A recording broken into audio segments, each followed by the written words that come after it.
மாமா சாப்பிட வரீங்களா?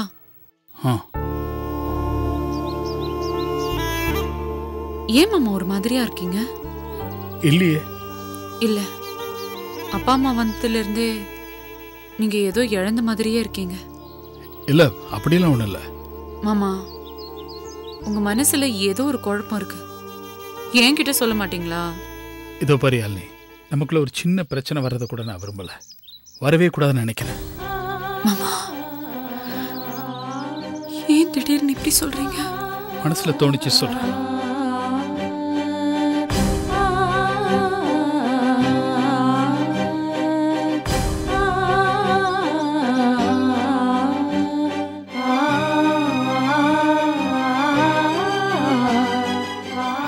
யாழினி, சாரி, நான் யதார்த்தமா தான் சொன்னேன். நீங்க எது நினைச்சு சொன்னீங்களோ எனக்கு தெரியாது. ஆனா நீங்க இல்லாம என்னால ஒரு நிமிஷம் கூட வாழ முடியாது மாமா. நம்ம 2 பேருக்கும் நடுவுல யாரும் வர முடியாது. வாங்க சாப்பிடலாம்.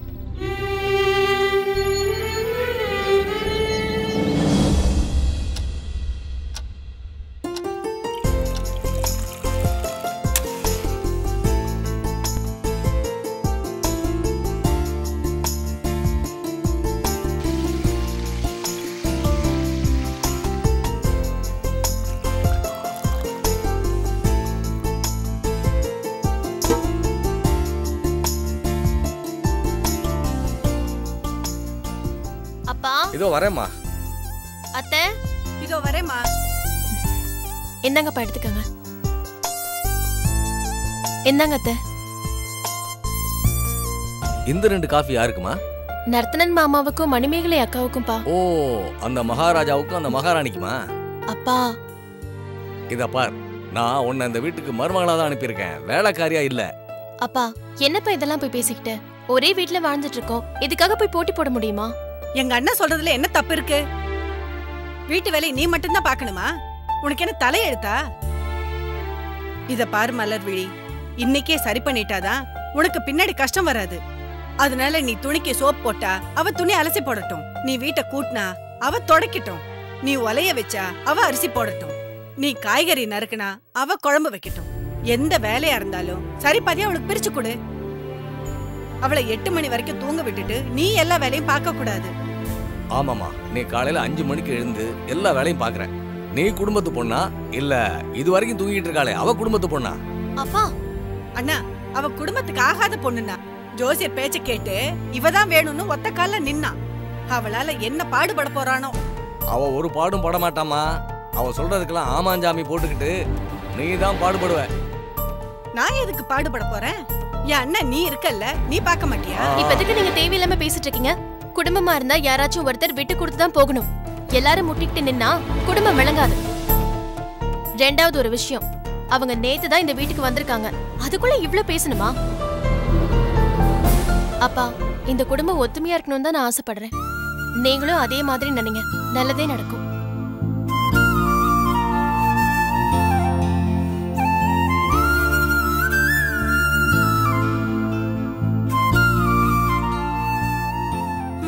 ஒரு மருமக, அப்படி ஒரு மருமக. ஒண்ணு நல்லா வந்தா ஒண்ணு நொட்டையா வருது. ஏன் தலையெழுத்து?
குட்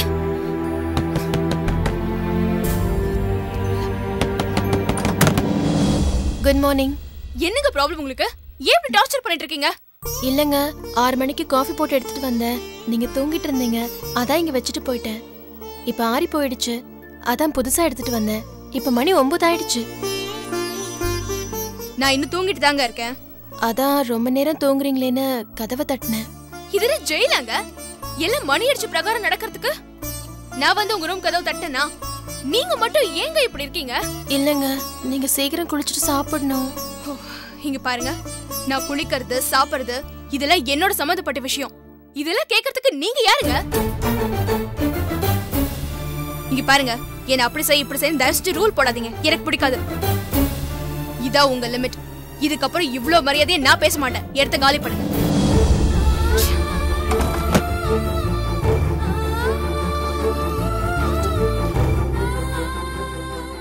ஏய், அந்த பொண்ணு என்ன தப்பு பண்ணுச்சுன்னு இப்படி திட்டுற?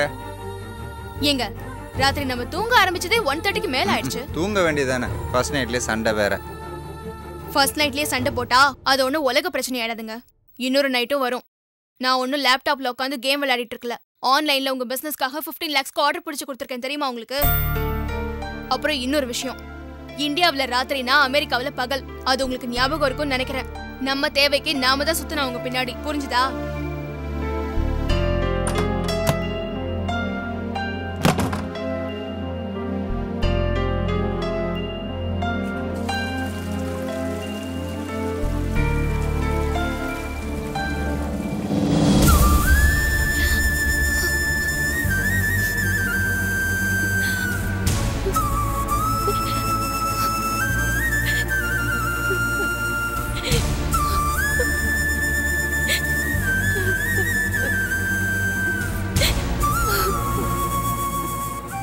மலரு, என்னத்த?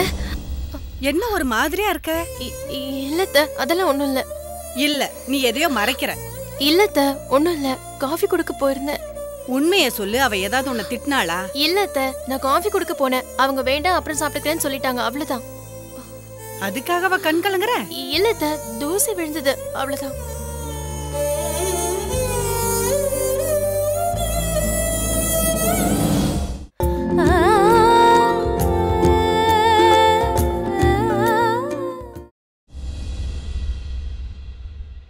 அம்மா,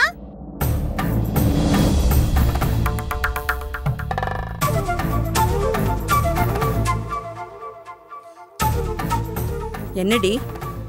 எங்கம்மா உன்னோட அருமை மருமக? மணிமேகலோட கல்யாணம் நல்லபடியா நடந்ததுக்காக கோயிலுக்கு போயிருக்கா. ஏன், என்ன விஷயம்? இல்ல, உன் மருமகளோட தங்கச்சி மணிமேகலையோட கல்யாணம் ஏதோ ஒரு பாலடைஞ்ச பில்டிங்ல சீர்திருத்த முறைப்படி நடந்துச்சாமே. அந்த கல்யாணத்துக்கு போக முடியலன்னு தமயந்தி ரொம்ப வருத்தப்பட்டால. போயிருந்தா அதை விட வருத்தப்பட்டிருப்பா. அந்த அளவுக்கு கேவலமா நடந்துருச்சான். கல்யாண மண்டபம் பிடிக்க காசு இல்லனா தன்னோட நிலைமைய சொல்லி நம்மள மாதிரி ஆளுங்க கிட்ட டொனேஷன் பணம் வாங்கியாவது நல்ல கல்யாண மண்டபத்துல நடத்தி இருக்கலாம்ல. நிறுத்துடி. பெரிய கல்யாண மண்டபத்துல தான் உன் கல்யாணமும் நடந்தது. நீ என்ன லட்சணத்துல வாழ்ந்துட்டு இருக்க? எந்த இடத்துல எந்த சூழ்நிலையில கல்யாணம் நடந்தது முக்கியம் இல்ல. அந்த கல்யாண வாழ்க்கைய சந்தோஷமா வாழ்ந்தோமான்றதுதான் முக்கியம். அந்த வகையில நீ தோத்துட்ட. ஆனா மணிமேகலை நல்லபடியா வாழ்ந்து காட்டுவா. அவளை குறை சொல்றதுக்கு உனக்கு எந்த தகுதியும் கிடையாது. என்ன குறை சொல்லலனா உனக்கு தூக்கமே வராதே. உன்கிட்ட போய் சொன்ன பாரு, என்ன சொல்லணும்?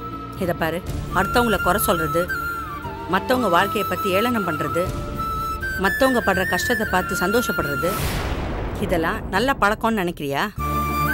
தப்பு பிருந்தா, அதெல்லாம் ரொம்ப தப்பு. உன்னோட கெட்ட குணத்துக்கு தான் உன் வாழ்க்கையை இழந்து நிக்கிற. உன்னை மாத்திக்க. மாத்தலன்னா உன்னையே ஒரு நாள் இழந்து நிப்ப. அப்போ அழுது புலம்பு எந்த பிரயோஜனமும் இருக்காது. என்ன சாபம் விடுறீங்களா? பெத்த மகன்ற நினைப்பு உங்களுக்கு கொஞ்சமாவது இருக்கா இல்லையாமா? இருக்க போய் தான் உனக்கு நல்ல விஷயம் எல்லாம் சொல்லிட்டு இருக்கேன். நல்லது கெட்டது தெரியாத அளவுக்கு நான் ஒன்னும் குழந்தை இல்ல, நல்லா வளர்ந்திருக்கேன். என்ன பிரயோஜனம்? நீ இப்படி இருக்கிறதுனால யாருக்கு என்ன லாபம்? நான் இப்படி இருக்கிறதுனால உனக்கு என்ன நஷ்டம்? இல்ல என்னால உனக்கு என்ன கஷ்டம்? உன் இஷ்டப்படி வாழ்றது, உன் இஷ்டப்படி பேசுறது உனக்கு வேணா சரியா படலாம். ஆனா ஒரு பெத்த தாயா உன் வாழ்க்கையை நினைச்சு உன் எதிர்காலத்தை நினைச்சு நான் படுற வேதனை இருக்கே உனக்கெல்லாம் எங்க புரிய போகுது? நீயும் ஒரு தாயானதான் ஒரு தாயோட வேதனை உனக்கு தெரியும். அது வரைக்கும் உனக்கு புரிய வைக்க முடியாது. என் மேல அக்கறை இருக்கிற மாதிரி சும்மா நடிக்காதம்மா.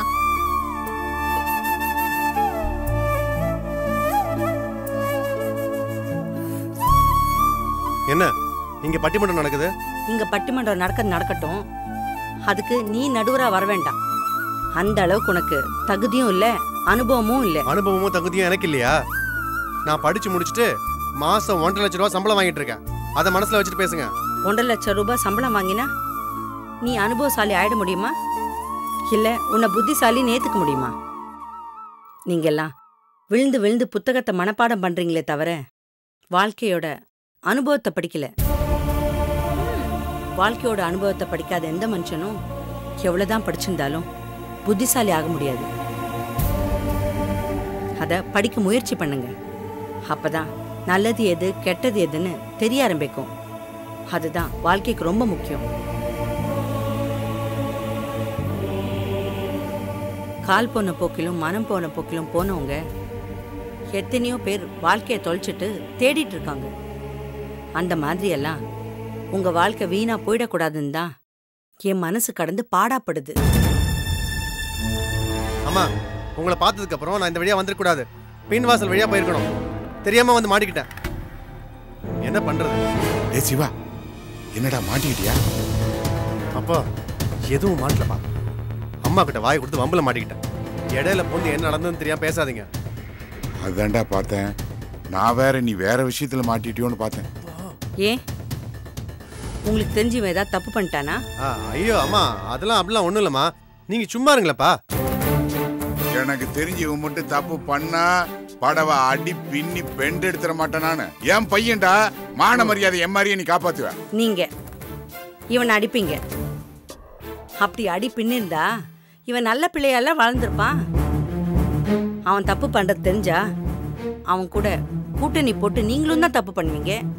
உங்களை பத்தி எனக்கு தெரியாதா? நம்ம செட்டப்புகள் ஏதோ அனுமானத்துல யூகிச்சுக்கிட்டு பேசுறாளா இல்ல தெரிஞ்சுக்கிட்டே பேசுறாளா ஒன்னும் புரியலையே. தேவையில்லாம வாயை கொடுத்து மாட்டிக்கிட்டோமோ. Line B கேர்ஃபுல்ரா. என்ன யோசனை? ஒன்னும் யோசனை இல்லை. நான் கிளம்புறேன். நானும் ஆபீஸ் கிளம்புறேம்மா. நில்லுங்க. நீங்க எங்க கிளம்புறீங்க? நான் கிளப்பு கிளம்பிக்கிட்டு இருக்கேன். என்ன 2 பேரும் விளையாடுறீங்களா? இன்னைக்கு சண்டே. இவன் ஆபீஸ் போறேன்றா, நீங்க கிளப்புக்கு போறேன்னு சொல்றீங்க. ஏய், சண்டேன்னா ஏதாவது கிளப்புக்கு போக கூடாதுன்னு சட்டமா? அதனால என்ன? சண்டே இருந்தா ஆபீஸ் போக கூடாது என்ன? அடுத்த மாசம் கிளப்ல நடக்கிற ஃபங்க்ஷனுக்காக ஒரு நாடகத்திக்காக போயிட்டு இருக்கேன். நான் ப்ராஜெக்ட் வேலை பெண்டிங்ல இருக்குமா? அதெல்லாம் இன்னைக்கு முடிச்சே ஆகணும். அது வரைக்கும் நான் ஆபீஸ் போய் தான் ஆகணும். பாவம் நீங்க 2 பேரும் லீவ் நாள்ல கூட ரொம்ப கடுமையா உழைக்கிறீங்க.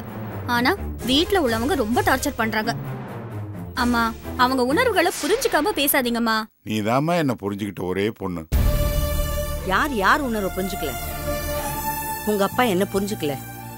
அதனால்தான் என் வாழ்க்கை புரியாத புதிரா முடிஞ்சு போச்சு. என் மனசோட வேதனை தமயந்திக்கும் வந்துடக்கூடாதுன்னு நினைக்கிறேன். டே சிவா, பாவண்டா தமயந்தி. நீ விருப்பப்பட்டு தான் அவளை கல்யாணம் பண்ணேன். வாரத்துல 6 நாள் வேலை பார்த்தாலும் உன் மனைவிக்காக 1 நாள் ஒதுக்குடா. உங்க அப்பா பண்ண தப்ப நீ பண்ணாத. அவளை எங்கேயாவது வெளியே கூட்டிட்டு போடா. ஆமா, இது ஒண்ணுதான் இப்ப குறைச்சல். நீ பேசாதடி. உன் வாழ்க்கையில நீயே மண்ணள்ளி போட்டுக்கிட்ட. உன் அண்ணன் வாழ்க்கையாவது நல்லா இருக்கட்டுமே. என் பொண்ணு வாழ்க்கையில அவ ஒன்னும் மண்ணள்ளி போட்டுக்கல. அவளுக்கு ஒரு நல்ல வாழ்க்கை இனிமே நான் அமைச்சு தர போறேன். நீ ஒன்னும் குறுக்க பேசாத. அமைச்சு கொடுத்த வாழ்க்கையை இவளால பத்திரமா பாத்துக்க தெரியல. அதெல்லாம் ஒரு வாழ்க்கை. அத வேற நான் பத்திரப்படுத்தி வாழணுமா? என்ன பத்தி பேசுறத கொஞ்சம் நிறுத்திக்கோமா. உன்னை பத்தி பேசினா உனக்கு எவ்வளவு கோவம் வருது இல்ல? நீ மத்தவங்களை பேசுறது முதல்ல நிப்பாட்டு. டே சிவா, தமயந்தி ரொம்ப பாவம்டா. ஏற்கனவே குந்தவைக்கு பணம் வாங்கி கொடுத்து அந்த பிரச்சனையால தமயந்தியை உங்க அப்பா வீட்டை விட்டு அனுப்பிட்டாரு. அந்த பிரச்சனை முடிஞ்சு மறுபடியும் வீட்டுக்கு வந்தா. இப்ப கூட தமயந்தி தங்கச்சி கல்யாணத்துக்கு போக கூடாதுன்னு சொல்லிட்டீங்க. இதெல்லாம் உன் மனசுல எவ்வளவு பெரிய காயத்தையும் வலியும் ஏற்படுத்திருக்கும்னு கொஞ்சம் யோசிச்சு பாருங்க. கல்யாணம் இத்தனை நாள்ல அவளை எங்கேயாவது வெளியில கூட்டிட்டு போயிருப்பியா? பாவண்டா தமயந்தி. நான் வேணா உங்க எம்டி கிட்ட பேசுறேன். இன்னைக்கு லீவ் போட்டு தமயந்தி எங்கேயாவது வெளியில கூட்டிட்டு போயிட்டு வாயே. அவ கோயிலுக்கு போயிருக்காடா, இப்போ வந்துருவா. அம்மா நீ சொல்றது புரியுதுமா. நீ எம்டி கிட்ட பேசணும். அடுத்த வாரத்துலேருந்து நான் வீக்கெண்டில் ஒர்க் பண்ண மாட்டேன். ஆனால் இந்த வாரம் நான் போய் தான் வாங்கணும், வேற வழி இல்லைம்மா. நான் வரேம்மா. அப்பா வரேன்ப்பா. இப்படி சிக்னல் கொடுக்காதடா. இனிமே நானும் லீவில் எந்த ஒர்க்கும் கமிட் பண்ணிக்க மாட்டேன். இன்னைக்கு ஒரு நாள் மட்டும் போயிட்டு வந்துடுறேன். கண்ணு கெட்டதுக்கு அப்புறம் சூரிய நமஸ்காரம் எதுக்கு? நீங்க போயிட்டு வாங்க. நீங்க ஃபீல் பண்ணாம போங்கப்பா. இந்த வீட்லயே என்ன புரிஞ்சுக்கிட்டது நீ ஒருத்தி தாம்மா. பாய்ப்பா. பாய்மா.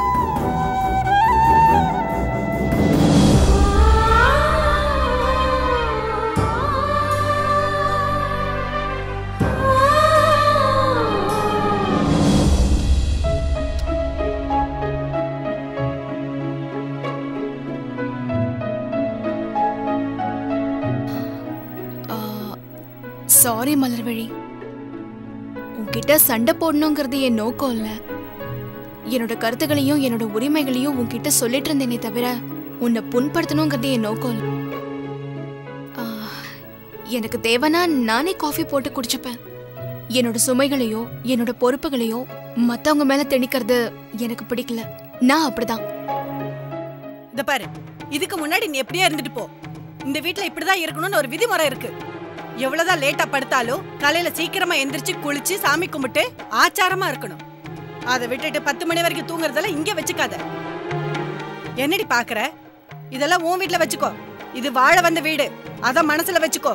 இங்க பாருங்க, இங்க எனக்கும் மலர்விழிக்கும் பிரச்சனைனா அதை நாங்க பேசி சால்வ் பண்ணிக்க போறோம். இடையில நீங்க புகுந்த நீதிபதி வேலையெல்லாம் பார்க்க வேண்டாம், ஓகேவா? எத்தனை மணிக்கு எந்திரிக்கணும், எத்தனை மணிக்கு தூங்கணும், எப்ப சாப்பிடணும், எப்ப குளிக்கணும், இந்த அதிகாரத்துல நீங்க கையில எடுத்துக்காதீங்க. இது என்னோட உரிமை. எதடி உன்னோட உரிமை? இத பாரு, நீ தனி மனுஷியா இருக்கும்போது உன்னோட உரிமையை பத்தி பேசலாம். ஒரு குடும்பத்தோட இணைஞ்சிட்டா அந்த குடும்பத்தோட பழக்க வழக்கங்களுக்கு கட்டுப்பட்டு தான் ஆகணும். எனக்கு பெருசா கட்டுப்பாடு அதுன்னு சொல்லிட்டு நீங்க சும்மா இருங்க அத்தை. விடுங்க அத்தை. யாருமே விட்டு கொடுக்காம போனா வாழ்ற வீடு நரகம் ஆயிடும். சந்தோஷம் போயிடும் அத்தை. கொஞ்சம் பொறுமையா நிதானமா இருங்க. எல்லா பிரச்சனைக்கும் தீர்வு கிடைக்கும். அத இவகிட்ட சொல்லு, புத்தி வரட்டும். எல்லாம் என் நேரம். கண்ட பேச்ச கேட்க வேண்டியதா இருக்கு. வாங்கடி. என்னங்க இவங்க? நான் 1000 பேருக்கு புத்தி சொல்றவன், இவங்க என்னடா எனக்கு புத்தியே இல்லைன்னு சொல்லிட்டு போறாங்க. இங்க பாருங்க, அவங்க எல்லாம் பழைய காலத்து மனுஷங்க. நமக்கு தகுந்த மாதிரி அவங்க மாறுவாங்கன்னு நினைக்கிறதெல்லாம் நடக்காத காரியம். அதே மாதிரி அவங்களுக்கு தகுந்த மாதிரி நாம மாறதும் கஷ்டம். நான் ஏதோ உங்க உரிமையில தலையிடுறேன் அல்லது உங்களுக்கு புத்திமதி சொல்றேன், இல்ல உங்க உணர்வுகளை கொச்சப்படுத்துறேன்னு தயவு செஞ்சு நினைக்காதீங்க. இது நீங்களா இஷ்டப்பட்டு தேர்ந்தெடுத்த வாழ்க்கை. அதுல எந்த இடைஞ்சலும் வரக்கூடாதுன்னு நான் நினைக்கிறேன். சில விஷயங்களை எதிர்த்து வாழலாம், சில விஷயங்களை சகிச்சுக்கிட்டு வாழலாம். எப்படி வாழ்ந்தா பிரச்சனை வராதுங்கிறது தான் முக்கியம். ஏன்னா இது நம்ம வாழ்க்கை இல்லையா?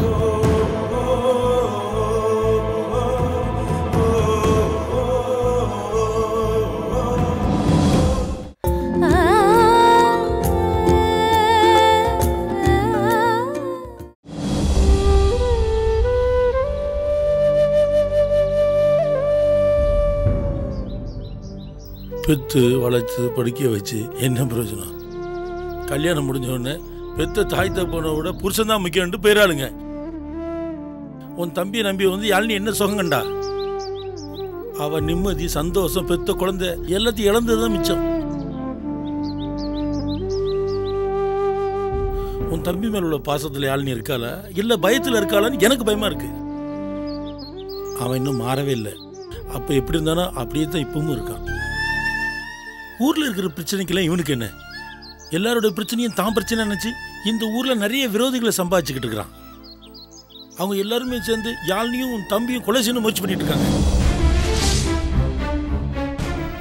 இதெல்லாம் இவனுக்கு தேவையா? இதெல்லாம் தெரிஞ்சுக்கிட்டு தான் நம்ம ஊருக்கு போயிடலான்னு யாழ்னியை கூப்பிட்டேன். வரமாட்டேன்ட்டான்.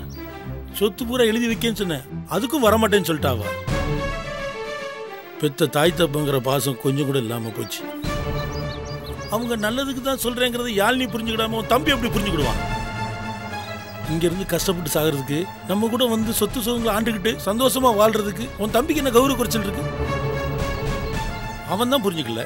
சரி இவ தான் புரிஞ்சுக்கலான்னு பார்த்தா மாமன் சந்தோஷம் தான் முக்கியம்னு, மாமன் கௌரவம் தான் முக்கியம்னு புரியாம பேசுறாவா. பெத்த பிள்ளைக்கு கெடுதல் நினைச்சு பார்ப்போமா? நம்ம எத்தனை வருஷம் கழிச்சு பார்க்க வந்திருக்கோம். கொஞ்சமாவது பாசமா அம்மா அப்பா வந்திருக்காங்களேன்னு நினைக்கிறாளவா? மனசுக்கு கஷ்டமா இருக்குடி. எனக்கு புரியுதுங்க. நான் அவன்கிட்ட இது விஷயமா பேசுறேன். அவ கேட்பான்னு நினைக்கிறியா நீ? நிச்சயமா கேட்க மாட்டான். அவன் கேட்டிருந்தா என்னைக்கும் நல்ல நிலைமைக்கு வந்திருப்பானே. இந்த பாரு, உங்கள்கிட்ட நான் சொல்றேன், நம்மளுக்கு இருக்குது ஒரே பொண்ணு. அவளை இழக்கிறதுக்கு நான் தயாரா இல்லை. கடைசி ஒரு இடம் சொல்லிப்பாரு, கேட்கறாளான்னு பார்ப்போம். அப்படி கேட்கலையா இந்த இடத்த விட்டு உன் தம்பியை விட்டுட்டு யாழினியை நம்ம கூட்டு போற தவிர வேற வழியே இல்லை. புரியுதுங்க. யாழினி பட்ட கஷ்ட நஷ்டம் எல்லாம் போதும். இவன் ஊர் ஊரா வம்பளத்துட்டு வருவான்.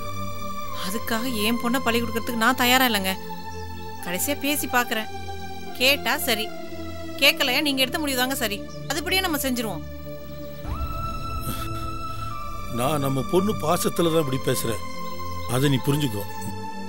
எனக்கு புரியாம இல்லைங்க. நீங்க கவலைப்படாம இருங்க, பாத்துக்கலாம். மனசை குழப்பிக்காம இருங்க.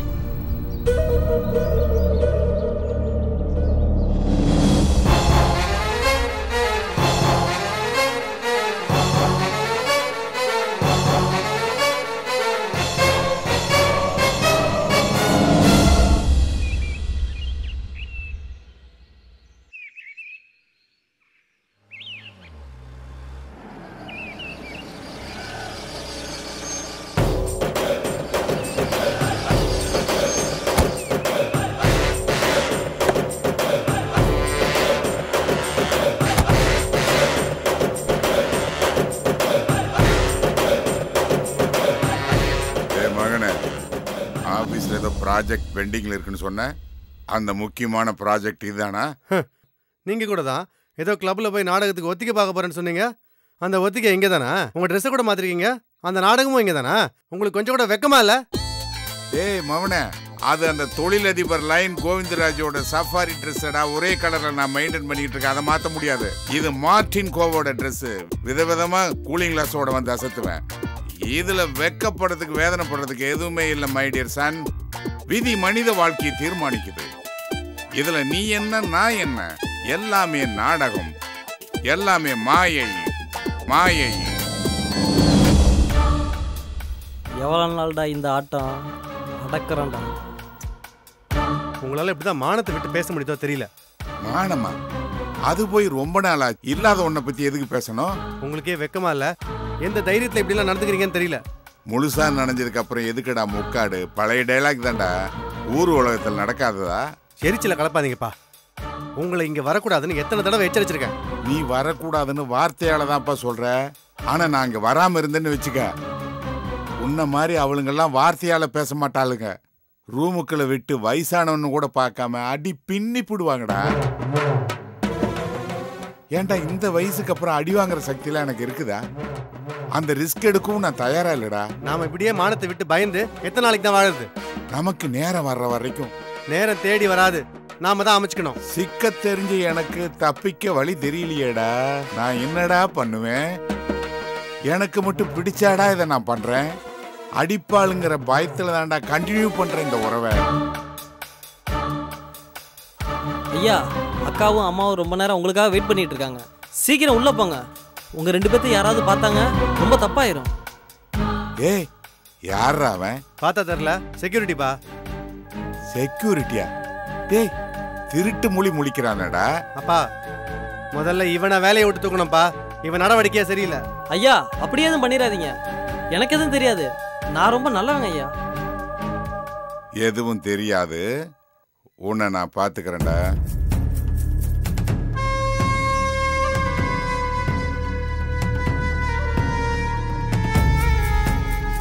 என்னையவா வேலையை விட்டு தூக்க போறீங்க? நீங்க நேஷனல் திருடனா, நான் இன்டர்நேஷனல் திருடன். உங்க மொத்த ஜாதகமும் என் கையில இருக்கு.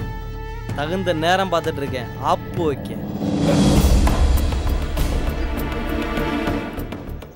ஏய் சந்திரா.